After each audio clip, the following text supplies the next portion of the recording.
오늘 하나님께서 우리에게 주시는 말씀 같이 보겠습니다. 사사기 1장 27절에서 36절까지 말씀입니다. 제가 세번역 성경으로 받들어서 읽겠습니다. 므낫세 지파가 벳산과 그 주변 마을들과 다아낙과 그 주변 마을들과 돌과 그 주변 마을들과 이블루암과 그 주변 마을들과 무기또와 그 주변 마을들을 사는 주민을 몰아내지 못하였으므로 가나안 사람들은 그 땅에서 살기로 마음을 굳혔다. 그런데 이스라엘 백성은 강성해진 다음에도 가나안 사람을 모조리 몰아내지 않고 그들을 부역군으로 삼았다. 에브라임 지파가 게셀에 사는 가나안 사람을 몰아내지 못하였으므로 가나안 사람이 아직도 게셀에서 그들 가운데 섞여 살고 있다. 스불론 지파가 기드론의 주민과 나할룰의 주민을 몰아내지 못하였으므로 가나안 사람들이 그들 가운데 살면서 부역군이 되었다.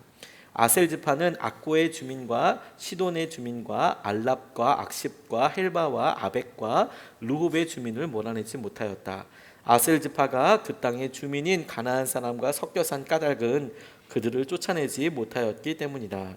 납달리 지파는 벳세메스 주민과 벳아낫 주민을 몰아내지 못하고 그 땅의 주민인 가나안 사람과 섞여 살면서 벳세메스와 벳아낫 주민을 부역군으로 삼았다. 아모리 사람은 단 지파 자손을 힘으로 산간 지방에 몰아넣어 낮은 지대로 내려오지 못하게 하였다. 그리고 아모리 사람은 헤레스 산과 아얄론과 사알빔에 살기로 마음을 굳혔으나 요셉 가문이 강성하여지니 그들은 요셉 가문의 부역군이 되었다. 아모리 사람의 경계선은 아그라빔 비탈에 있는 바위에서부터 그 위쪽이다. 아멘. 하나님 말씀입니다. 지명이 참 많이 나오죠.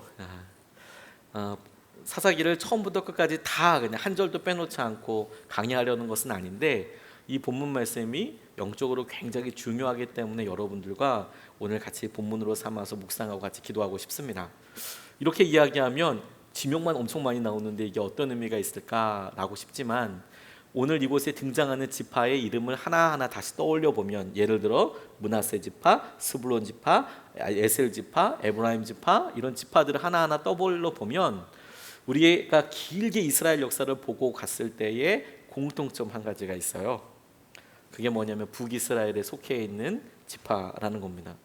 그 말은 역사적으로 이스라엘 백성들이 완전히 우상 숭배에 빠져서 없어지게 되었고 남유다에 남아있었던 베냐민과 유다 지파만 남아있는 그런 역사를 우리가 알고 있는데 그 처음의 영적인 시작과 이렇게 이스라엘 사람들이 섞여서 살면서 진행하면서 있던 일들이 시간이 많이 지나고 나서 어떤 영적인 결과들을 가져왔는지를 우리가 이미 알고 있는 것이죠. 그런 의미에서 오늘 본문 말씀을 조금 더 다른 각도로 질문해 보고 싶습니다.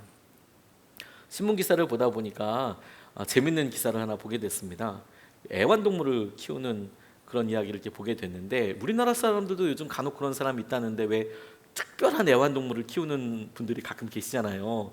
뭐 강아지나 고양이 키우는 것이야 뭐 요즘은 뭐 거의 많은 사람들이 강아지도 고양이도 키우는데 가끔 뭐 이구아나나 카멜론 키우는 분 혹시 보셨습니까? 저는 이구아나 키우는 분 한번 신방 갔다가 진짜 실컷했어요. 전혀 다른 생물이 먼 위에서 저를 물끄러미 바라보고 있는데 진짜 놀랍더라고요. 새로운 경험이었습니다. 새로운 경험이었어요. 가끔 고양이는 봤거든요. 고양이가 저를 삘끄러미 이렇게 보고 있는데 걔네들은 그래도 좀 낯익잖아요. 근데 이구아나는 진짜 낯선 시선이더라고요. 근데 그 신문에 등장했던 분은 조금 더 특별한 애를 키우고 있었는데 그게 뭐냐면 아주 커다란 비단뱀을 키우고 있었습니다.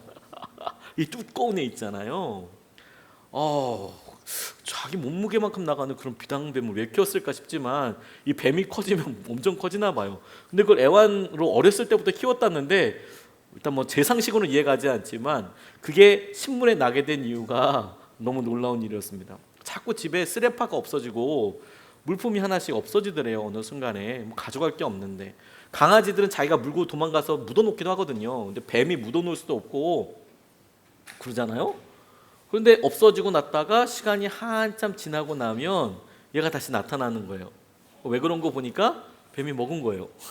그러다가 먹고 한참 내려가다가 소화가 안 되겠죠. 그러니까 이제 이렇게 다시 나오고 시간이 없어진 거예요. 그 참 이상하다 이렇게 생각했는데 세상에 어느 순간부터 자기가 키우던 뱀이 자기를 먹지 않는 겁니다. 뭘 먹지 않는 거예요. 음식을 먹지 않는 거예요. 먹이를 줘도 애가 이걸 먹지 않는 거예요.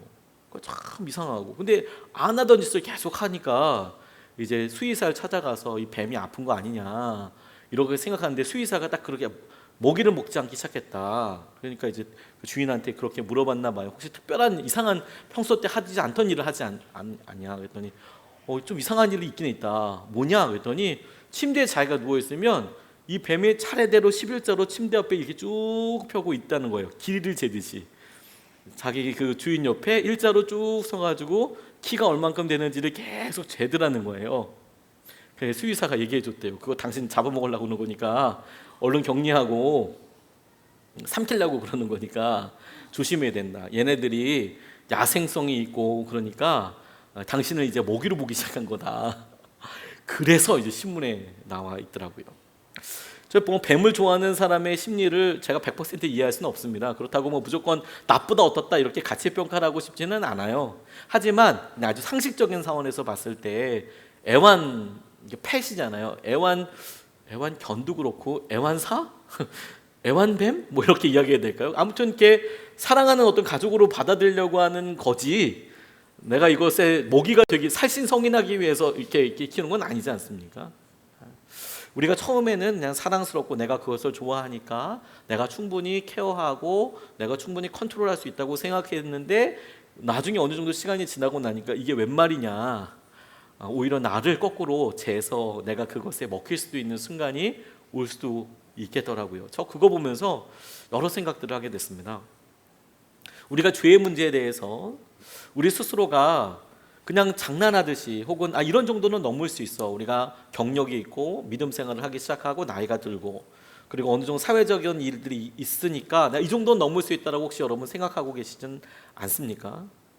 우리가 성경에서 분명히 명령한 것에 대해서 그것의 엄중한 심각성에 대해서 명령에 대해서 우리가 나 이것 의도는 알고 있어. 그런데 세상 사는 데 있어서 다 똑같이는 안 되고 이 정도는 이렇게 이성적으로나 이 정도는 내가 할 수 있지 않아?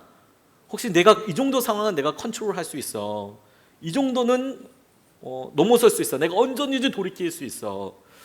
이렇게 혹시 생각하고 계시는 않을까? 그래서 자신도 모르게 어느 순간에 한 방에 끝나버릴 수 있는 그런 어려움 가운데 처할 수 있는 상황을 우리 스스로가 열고 있을 수 있겠다라는 생각을 하게 됐어요. 그게 이 본문 말씀이랑 너무너무 중요한 질문과 닿아있습니다.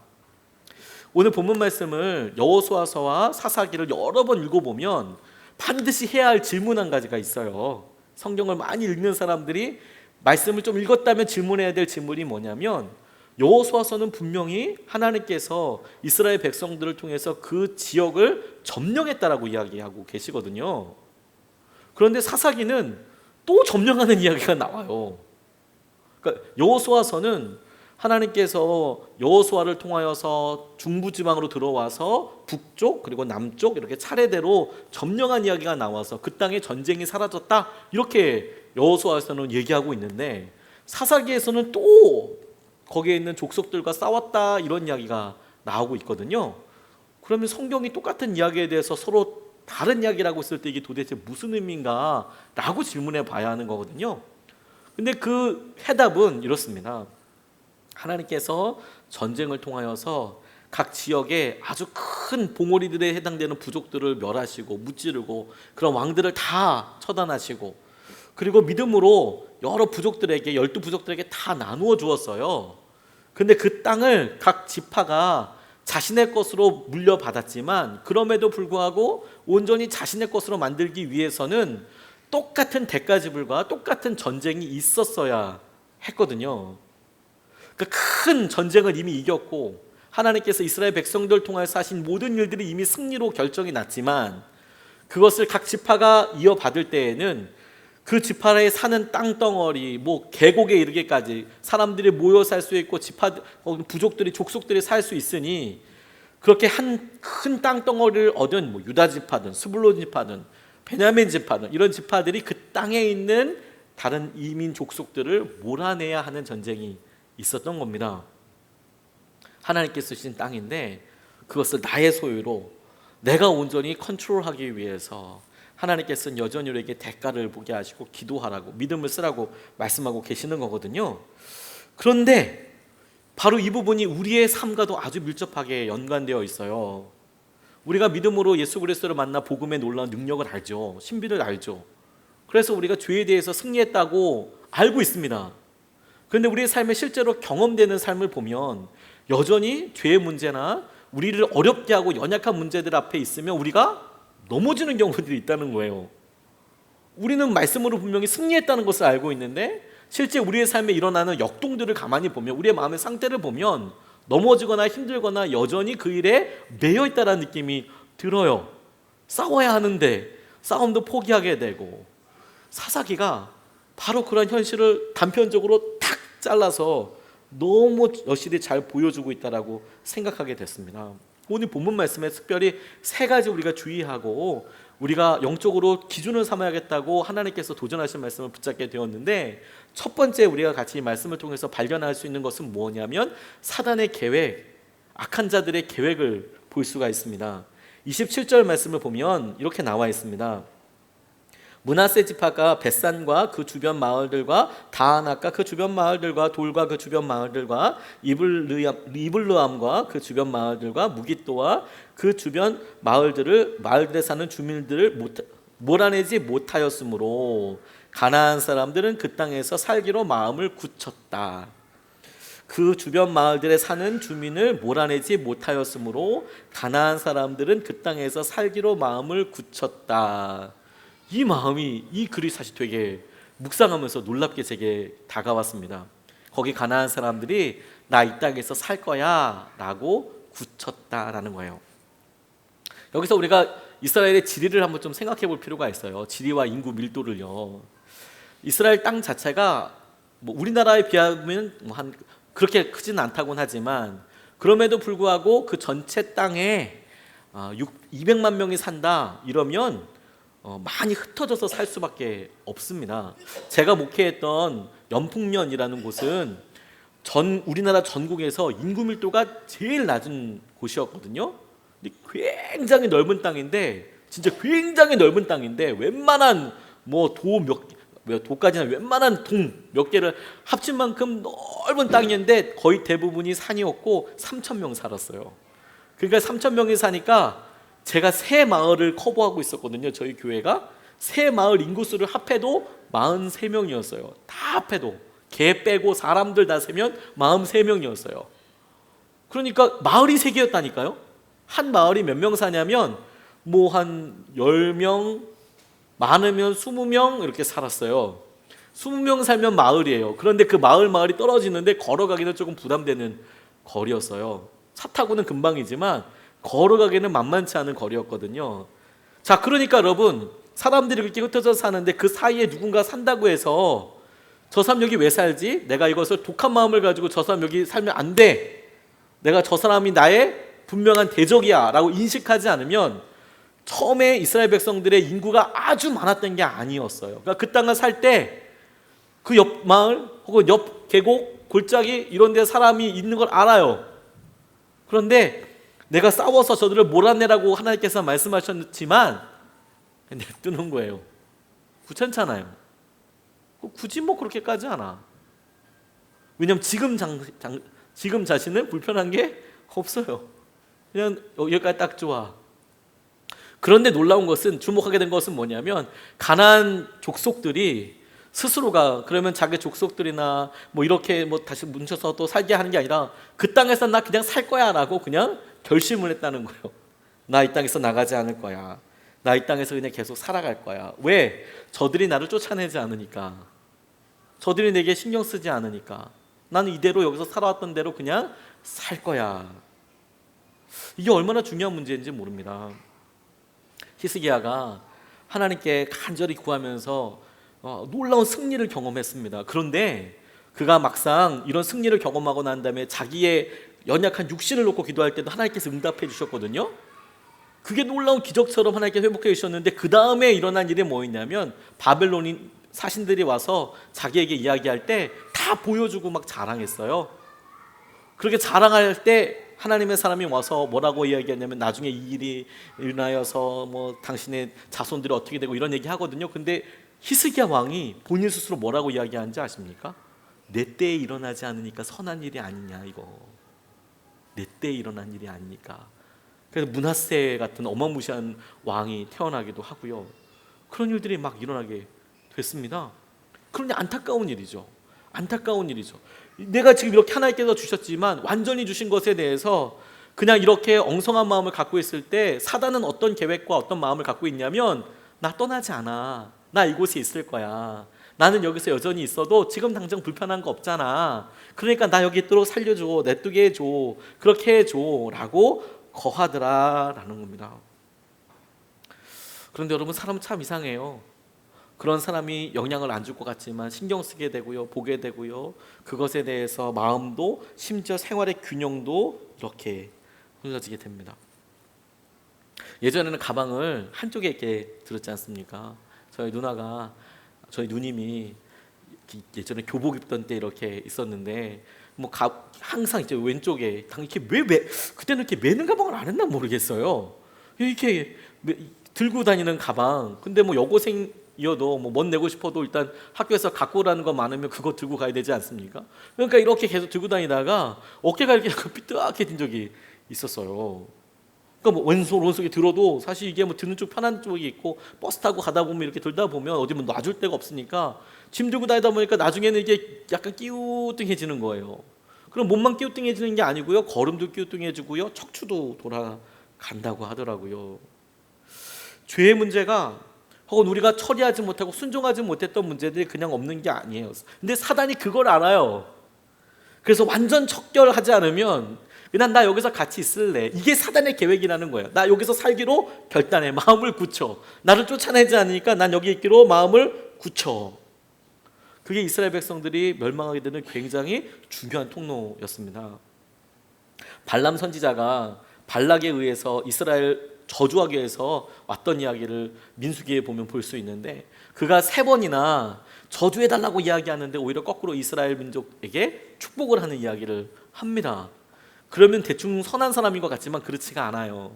그가 민수기 25장 1절 말씀에 이렇게 나와 있습니다. 세번역 성경으로 보면 이스라엘이 시뜸에 머무는 동안에 백성들이 모압 사람의 딸들과 음행을 하기 시작하였다. 이 발람이 갈 때 내 저주는 못하지만 대신에 다른 방법을 하나 알려줄게. 음란하게 하면 돼. 음란하게 하면 돼. 음란하게 되면 어떤 일이 일어났냐면 하나님께서 직접 이스라엘 백성들을 치셨어요. 그래서 24,000명이 죽었습니다. 사단은 기가 막히게 알아요. 우리가 무엇과 함께하는지, 우리가 함께하는 것이 누구인지, 그 무게중심이 무엇인지를 찾습니다. 그러면 사단이 굳이 우리를 치지 않아요. 하나님께서 우리를 바르게 하기 위해서, 우리를 세우기 위해서 어쩔 수 없이 그 악을 덜어내시고 우리의 죄를 덜어내실 때 그게 우리에게는 고통이 되고 염려가 되고 어려움이 돼요. 그래서 사단이 우리에게 어려움을 준다고 생각할 수가 없어요. 100%가 다가 아니에요. 하나님께로부터 오는 게 있잖아요. 하나님은 우리를 훈련하기 위해서, 교육하기 위해서, 정결하기 위해서 우리를 세우시죠. 그런데 우리는 사단이 주는 어려움과 별반 차이가 없다고 생각을 해요. 그러니 사단의 입장에서는 굳이 내가 어려움을 가하나, 마찬가지죠. 오히려 하나님의 말씀대로 살지 못하게 하는 것, 하나님께서 허락하지 않은 것과 함께 하게 하는 것, 그러면 시간만 지나고 나면 자연스럽게 우상 숭배와 어려움 가운데 빠져들게 돼요. 여러분, 사단은요 우리를 처음부터 멸망시키려고 아예 대놓고 다가오지 않습니다. 아주 작은 유혹과 우리 삶에 이 정도는 괜찮겠지. 사단이 아예 그렇게 살기로 결단했다니까요. 처음부터 내가 이걸 다, 인생을 다 갖게 할 거야, 이렇지 않고요. 사단은 우리의 삶에 어떤 방식인지 머물기를 원합니다.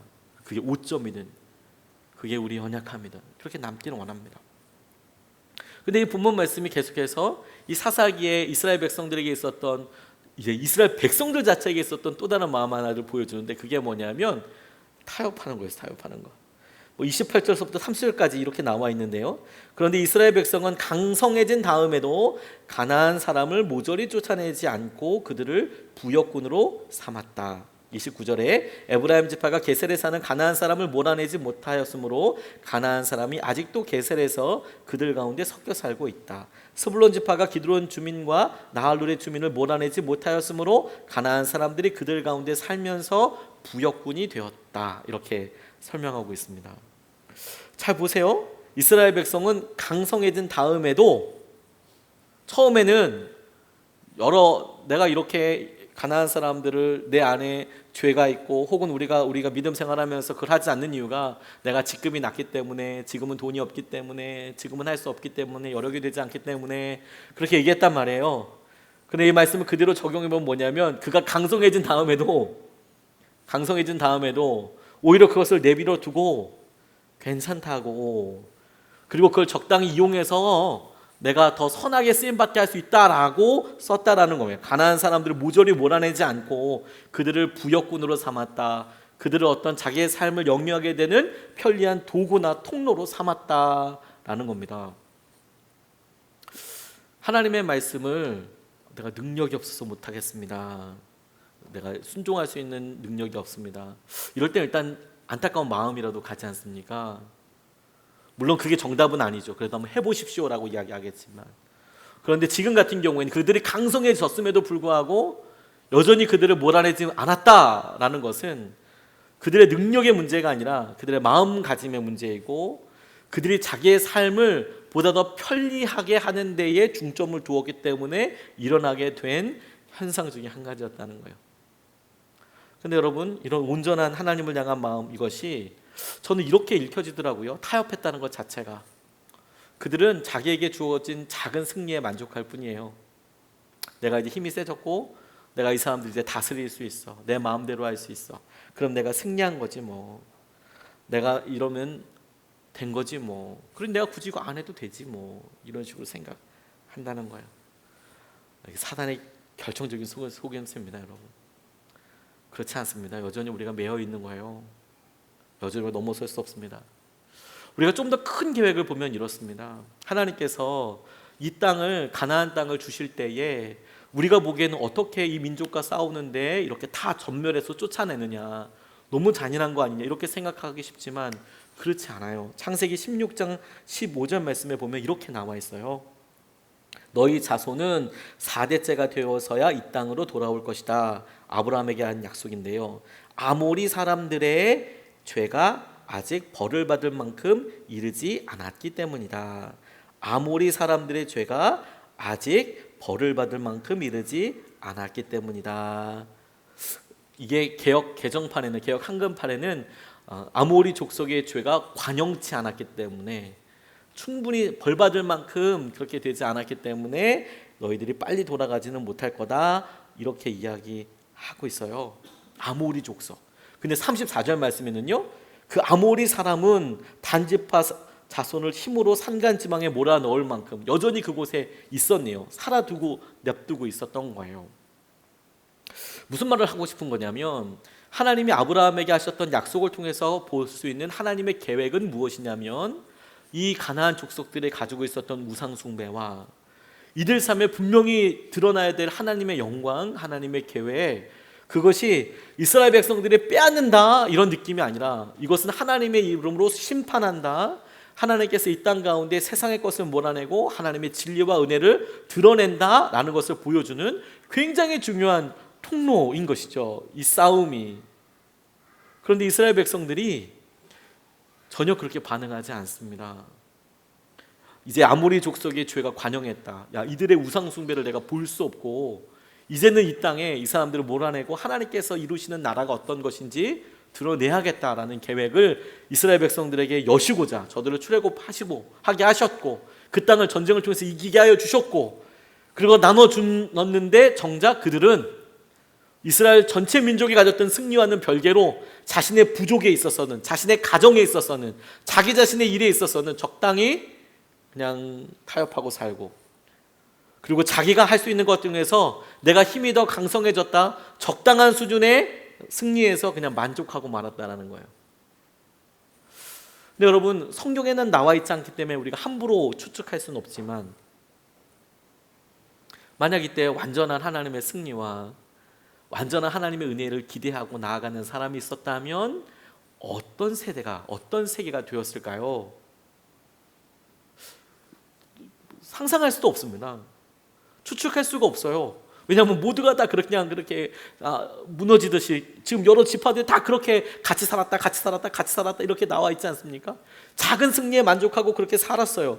작은 만족에 승리하면서 그게 잘 살고 있는 거라고 생각을 했어요. 근데 그게 우리랑도 너무너무 똑같은 거예요. 우리도 그것을 경험해보지 못하니까 하나님의 능력과 하나님의 말씀대로 산다는 것이 얼마나 놀라운 승리와 믿음의 지경과 우리 생각에, 우리 삶의 행복을 우리에게 주시는지 우리가 경험해보지 못하기 때문에 꿈꾸지도 못해요. 그래서 이쯤이면 딱 좋다라고 생각을 해요. 이게 다라고 생각을 하고요. 이 정도가 다일 거라고 우리가 그냥 생각해보죠. 이스라엘 백성들이 지금 그랬다는 겁니다. 제가 참 좋아하는 이야기 중에서 사단과 어떤 사람의 대화 이야기가 있습니다. 이 사람이 너무 힘든 거, 어려운 일을 당하니까 마치 파우스트 박사가 메피스토텔레스 악마에게 내가 영혼을 팔아서라도 무슨 일이 있으면 좋겠다 이렇게 이야기하듯이 누가 아무튼 어떤 대가를 치러도 좋을 테니까 나를 도와주는 사람이 있었으면 좋겠다 이렇게 생각을 하니까 악마가 나타난 거예요. 사단이. 그래서 정말 네 말 정말이냐? 진짜다. 그럼 내기를 해서 내기를 하자. 내기 내용이 뭐였냐면 10잔의 잔을 쭉 놔두고 자 10개 중에 하나에 독이 들어있다. 네가 이 잔 중에 하나를 먹어서 살면 내가 너의 소원 한 가지를 들어주겠다. 근데 독을 먹고 죽으면 너 그냥 죽는 거고 근데 10개 중에서 하나를 골라서 먹어라. 10분의 1이잖아요. 그럼 내가 네 소원을 들어주겠다라고 이야기했어요. 너무 두렵고 떨리죠. 어느 거에 독이 들었을지 어떻게 합니까? 그런데 이 사람이 너무 급하고 힘드니까 잔 하나를 골라서 부들부들 떨면서 홀짝 마셨어요. 근데 아무 이상이 없는 거예요. 내가 이겼죠. 그래서 정말 사단이 너무 깜짝 놀라면서 이럴 수가, 그 사람의 소원을 들어주었어요. 근데 일단 한번 경험하고 나니까 두 번째도 삶에 있어서 다시 그런 것을 일부러 마주하고 싶지는 않지만 어려움을 당하고 나니까 또 똑같이 사단에게 또 그럴 수 있으면 좋겠다. 내 소원 한 가지 이루어주면 좋겠다. 근데 이번에는 9잔을 쫙 꺼내더니 한 잔을 먹었으니까 똑같다. 이 9개 중에서 하나에 독이 들어있는데 네가 먹고 살면 너의 소원을 들어주마. 아니면 독을 먹고 너 죽는 거고. 확률이 하나 줄었잖아요. 근데 이제 부들부들 떨면서 그 중에 또 한 잔을 꿀딱 마셨어요.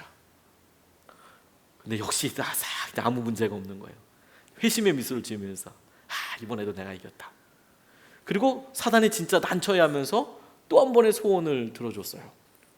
근데 그렇게 두 번 하고 나니까 이 사람이 자주 일부러는 하지 않지만 진짜 인생에 어려움이 있을 때마다 그 생각이 나면서 또 사단에게 3번째, 4번째, 5번째, 6번째 그렇게 횟수를 늘려가다가 마지막 찬스를 쓸 때가 됐습니다.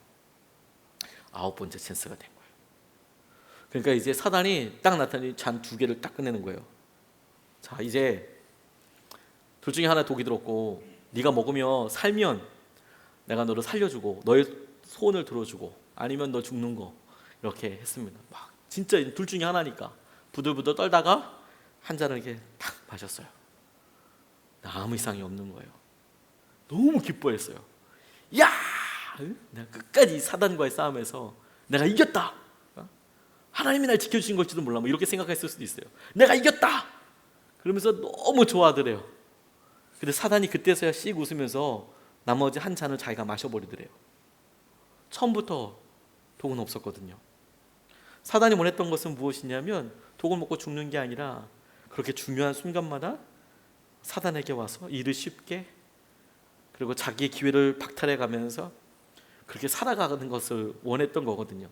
사단이 정말 파괴하고 싶었던 것은 뭐냐면 그래서 하나님을 붙잡게 되는 것, 하나님 앞에 나아가게 되는 것, 그것만 꺾어버리면 되거든요. 그러면 나중에 뭐가 돼도 상관없죠. 왜냐하면 그 이유는 이미 시간이 다 지나고 우리의 기회는 다 떠나고 이제는 돌이킬 수도 없고 아무것도 남아있지 않을 테니까. 우리가 타협도 그렇습니다. 하나님 앞에 여러분 우리가 언제 정결해질 수 있을 거라고 생각을 하십니까?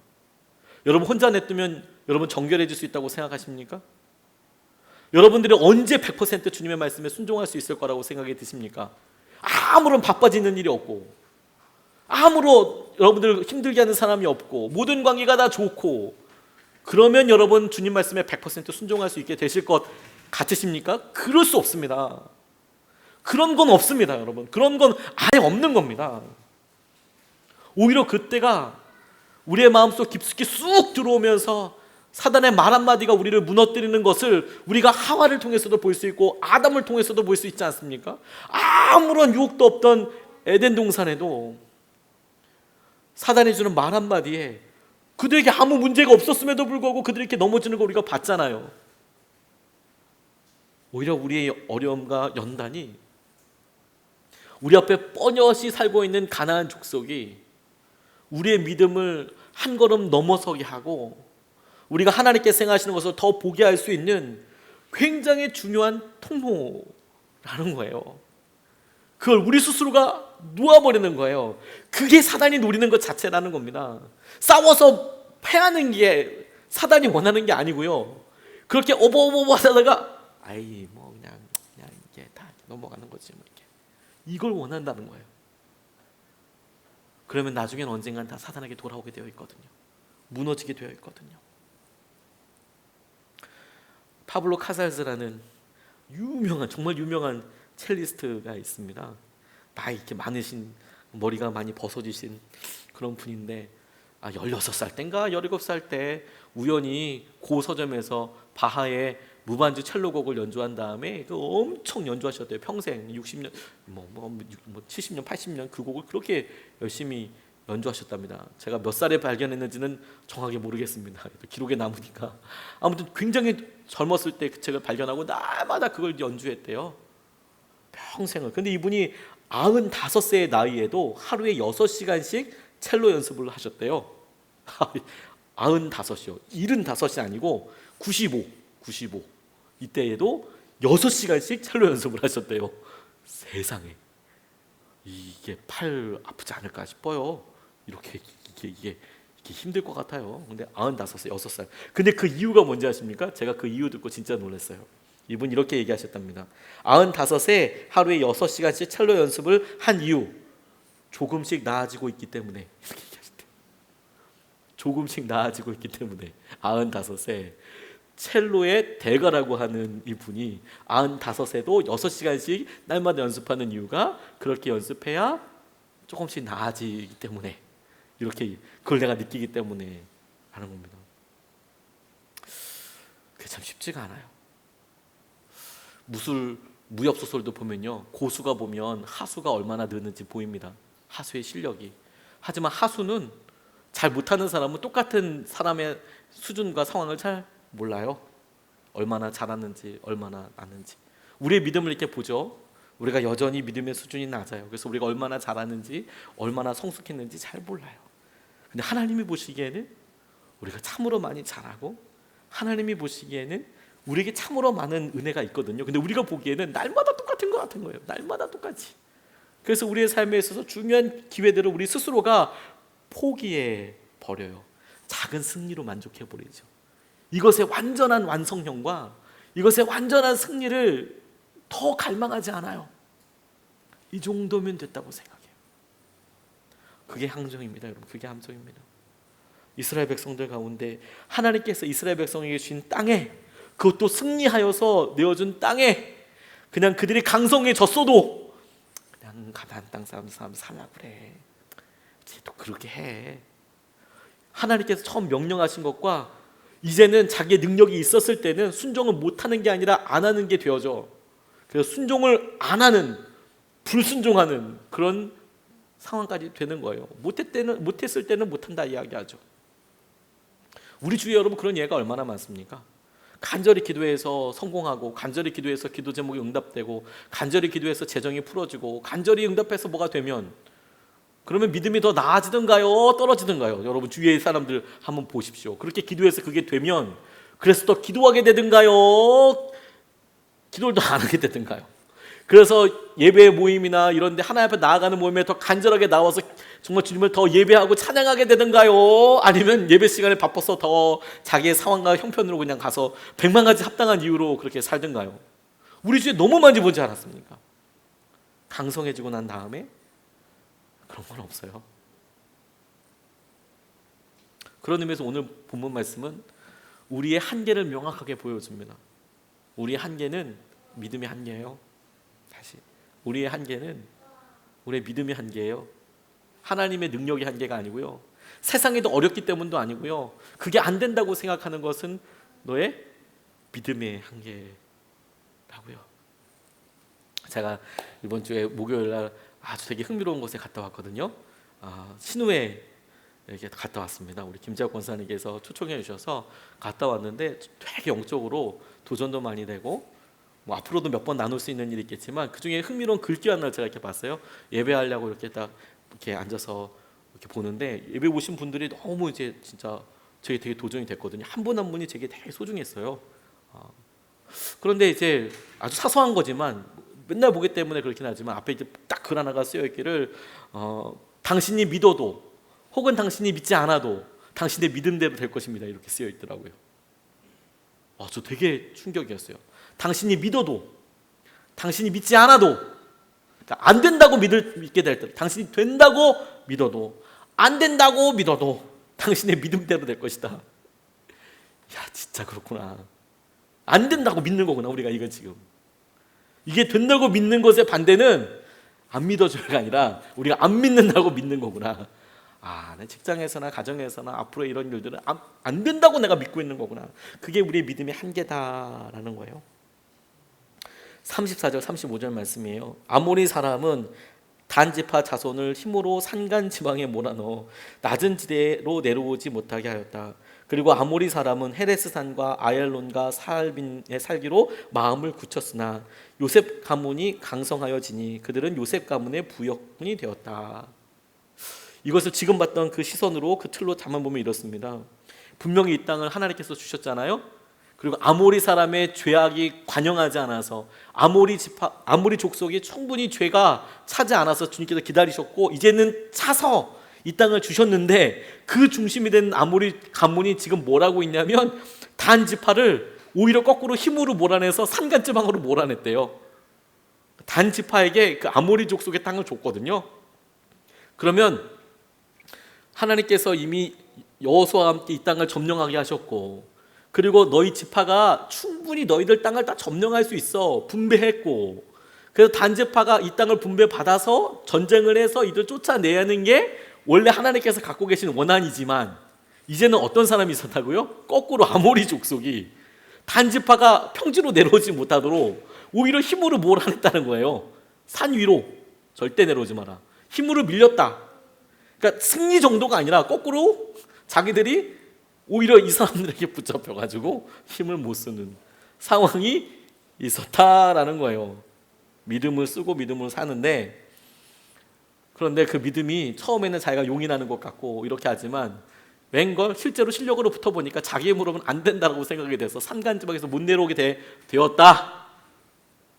그리고 더 놀라운 것은 단지파가 그렇게 되었는데 나중에 이 단지파가 아니라 에브라임 지파도 있었거든요. 땅들이 서로 이렇게 다 경계를 면해서 있으니까요. 에브라임 지파가 점점점 강성하게 되니까 그 단지파는 안 됐다고 생각하는 그 땅을 점령해서 그 아모리 족속들을 부역군으로 삼았다라는 거예요. 그러니까 전쟁을 일단 이겼다라는 거죠. 일단 영향력이 더 세졌다는 거예요. 근데 그럼에도 불구하고 이들의 한계는 뭐예요? 몰아내지 않고요, 자신의 부역군으로 삼았어요. 이게 다예요. 그냥 믿음의 끝이 나 안 될 거야 이거. 우리가 다 같이 이스라엘 족속이었으니까 그렇지, 전체 여호수아라는 강력한 그런 지도자가 있었으니까 그렇지. 근데 우리 지파에는 그런 여호수아 같은 지파가 없잖아. 그런 이끄는 리더가 없잖아. 지도자가 없잖아. 우리는 사람이 그렇게 많지 않잖아. 우리 지파는 작잖아. 우리가 살고, 우리가 하필이면 우리가 제비 뽑고 하필이면 우리가 물려받은 곳이 산간이잖아. 이거는 싸울 수가 없는 곳이잖아. 저들이 철병거도 갖고 있잖아. 우리는 안 되는 거잖아. 이렇게 되더라는 거예요.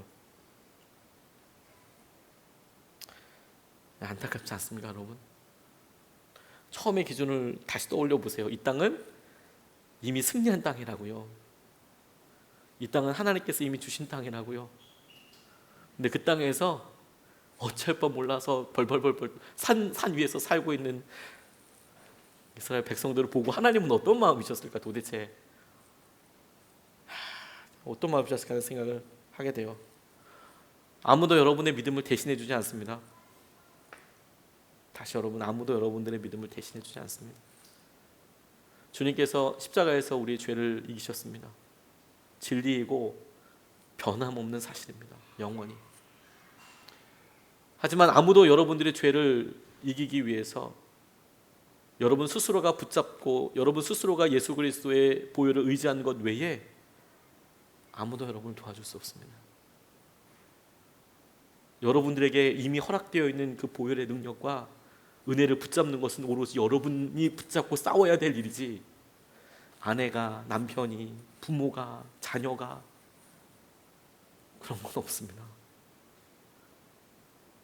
그런데 우리는 우리 부모가 겪었던 혹은 우리 교회가 있었던 아니 우리가 한때 속해 있었던 선한 목적 교회가 있었던 뭐 이런 사람들이 누렸던 그런 부흥과 은혜와 믿음의 승리와 이런 것들에 취해서 우리는 여전히 그렇게 살지 못하는데 괜찮다고 우리는 상간지역에 있고 에브라임이 좀 커서 이 땅을 가지려나 이런 생각을 하면서 적당히 어느 순간에서 그냥 무시하고 무시당하고 그렇게 살고 있어요. 주님께서 너무 마음 아프실 거라는 생각을 했습니다. 이번에 일본에 단기 선교 가서 참 행복한 시간을 가졌는데 일본에서 고베라는 곳을 방문하게 됐습니다. 고베를 간 이유는 순전히 거기에서 활동하셨던 두 분의 믿음의 선배 때문이었어요. 한 사람은 윌리엄 스크랜턴이라는 사람이었습니다. 우리나라에서 사역했던 분이에요.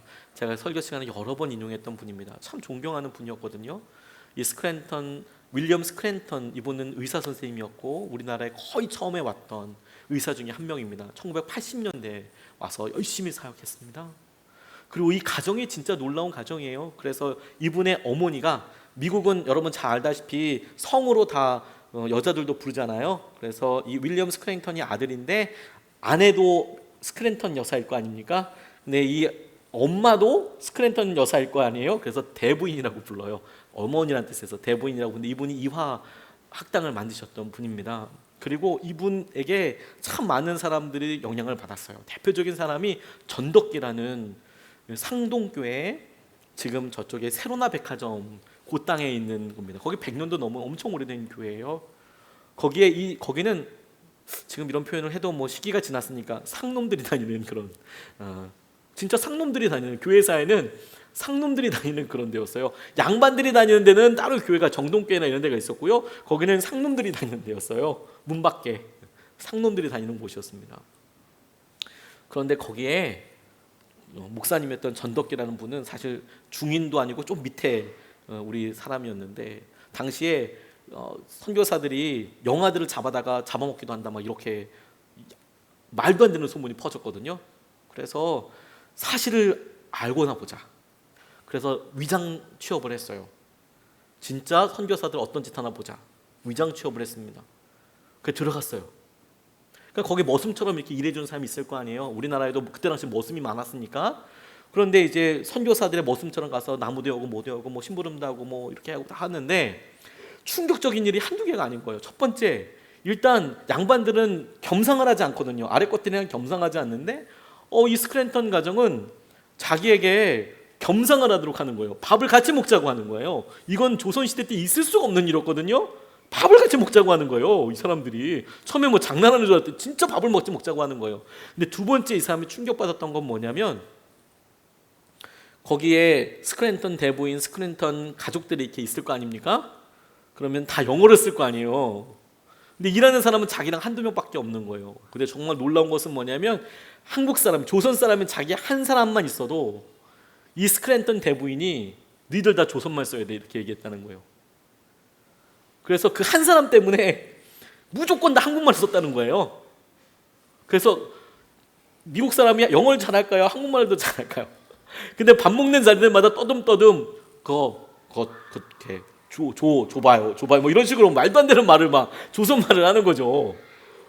그러니까 전도끼가 보기에는 이 사람 이해가 안 되는 거죠. 자기 하나 때문에 서로 얘기를 하는데 영어로 한마디도 하지 않고 조선말을 썼어요. 그래서 이 사람이 진짜 깊은 감동을 받았습니다. 처음에는 이 선교사들 뭐 하는 놈들인가 들어왔다가 나중에 이 전덕기라는 사람이 목사가 되는데 그때 뭐라고 말하냐면, 내가 윌리엄 스크랜턴 같이 내가 저 사람이 믿는 주님을 나도 믿고 싶다. 저 윌리엄 스크랜턴, 저 스크랜턴 여사가 믿는 저 하나님을 저 뭔지 모르겠는데 나도 저거 믿고 싶다. 이렇게 해서 완전히 회심하게 돼요. 처음에는 이제 의심의 눈으로 내 이 안에 있는 뭐 이런 비리와 이런 것들을 다 폭발을 시키러 갔다가 막상 그들과 같이 생활하고, 근데 그렇게 녹아든 사람이었어요. 근데 이 사람이 조선을 진짜 사랑했습니다. 근데 안타깝게도 이분이 목사이고 의사였는데 참 어려운 일을 좀 당했어요. 요즘 한일 문제가 있어서 조금 조심스럽긴 하지만, 당시에 여러 선교사님들이 선교의 목적으로 오다 보니까 이 조선과 일본을 굳이 떨어뜨려서 생각하지 않았던 것 같아요. 그래서 헤르스라는 그런 감독님, 이제 우리 감리교에서는 조금 더 이제 위에 치리하시는 그런 분이에요. 이분은 굉장히 일본의 지향에서 사역을 하셨답니다. 일본에 따라서 그렇게 하는데, 이분이 너무 이렇게 일본 중심으로 이렇게 하니까 그게 여러 번 해보다가 너무 힘드셨나 봐요. 그래서 한국에서 사역을 그만두셨어요. 오죽했으면 힘들었겠어요. 그래서 나중에 이분이 선교 보고에 프로 울트라 일본 지향적이다 이렇게 얘기할 정도로 그렇게 진짜 울트라라는 말을 뼈 썼다 하더라고요. 너무 힘들다 이 관계가. 그래서 이분이 목회를 그만두셨어요. 그리고 고베 지역에 가셔서 거기서 의사 활동을 하셨어요. 근데 그 다음에 남겨진 기록이 별로 없는 거예요. 그 앞에 가서 사시동거에서 기도하는데 막막하더라고요, 마음이. 그런데 가가와 토요이코라는 분이 비슷한 시기에 그 고베 지역에 살고 있었습니다. 거기 아주 못 사는 땅이어서요. 거기 부역자들이 있었는데 뭐 배움 이런 거 없었거든요. 근데 이분이 예수 그리스도를 만나고 경험하고 거기에 텐고쿠야, 이거 천국 가게 음식점이었어요. 싼 가격에 팔았다고 하지만 거의 싼 가격은 아니고 무료로 거기 이제 무료 급식하듯이 그때 당시에 가난한 사람들 줬는데, 이 가난한 사람 도움에 이 사람들이 감사하는 게 아니라 막 오히려 막말을 하고 어렵게 했대요. 그리고 나중에 결혼하게 되는데 이 가가와 토요이코랑 결혼하게 될 여인이 거기서 진짜 침묵하면서 정말 성심으로 섬기는데, 이 불악민들 같이 이렇게 막 힘든 이 사람들이 칼로 이렇게 해서 팔도 다치게 되고, 세상에 자기한테 밥 해주는 사람을 막 그렇게 하는 거예요. 그러니까 너무 절망이 되죠. 아무리 이 사람들한테 밥을 먹이고 이렇게 해도 변하지 않는 거예요. 힘들었어요. 그래서 미국 유학을 하게 됩니다. 그래서 전혀 다른 방법으로 다시 돌아와서 일본 땅에서 생활협동조합이라는 걸 만들고 뭐 그런 역할을 합니다. 근데 제가 그걸 이렇게 보면서 이런 생각을 했어요. 윌리엄 스크랜턴 그분이 실제로 고베에서는 자기가 의사는 활동했지만 목사 생활을 안 한 거예요. 평신도로서 성공해 다녔어요. 너무 마음이 아프더라고요. 믿음에 조선을 그렇게 사랑했지만 내 상관이 날 안아주지 않아. 계속 반대하고 막 힘들고 부딪혀. 에이 안 했어. 나왔어요. 그분이 어떤 사역을 했던지 간에 너무 안타깝더라고요. 그 한계를 좀 넘어가 보지. 실제로 1907년에 우리나라에 부흥이 있고, 그리고 그 부흥운동에 그 처음에 있었던 굉장히 중요한 성각자들, 믿음의 초석이 됐던 그런 분들이 다 상동교회 그분 영향을 받은 사람이 그렇게 많았는데, 정작 자기는 못하겠다, 안 하겠다, 나기는 고베로 와서 또 일본 사람 편드는 그 사람 미워가지고, 근데 또 일본에 가서 평생을 또 남은 또 거기서 사역하다가 죽었어요. 조금만 더 힘내보지. 근데 윌리엄 스크랜턴은 조선이 변할 거는 둘째치고 그 해리스나 그런 교단이 바뀔 거라고 생각하지 못했던 것 같아요. 그게 안 믿어졌나 봐요. 근데 가가와 토요이코는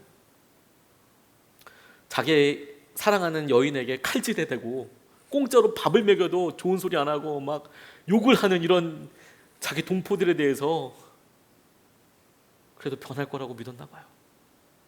그래서 그 나머지 삶도 내가 그러면 조금 더 현명하게 지혜롭게 도와야지. 먹을 수 있는 방법, 먹을 걸 나눠주지 말고 먹을 걸 벌 수 있는 방법을, 우리 같이 먹을 수 있는 방법을 알려줘야지. 뭐가 한계인지 아십니까 여러분? 믿음이 한계예요.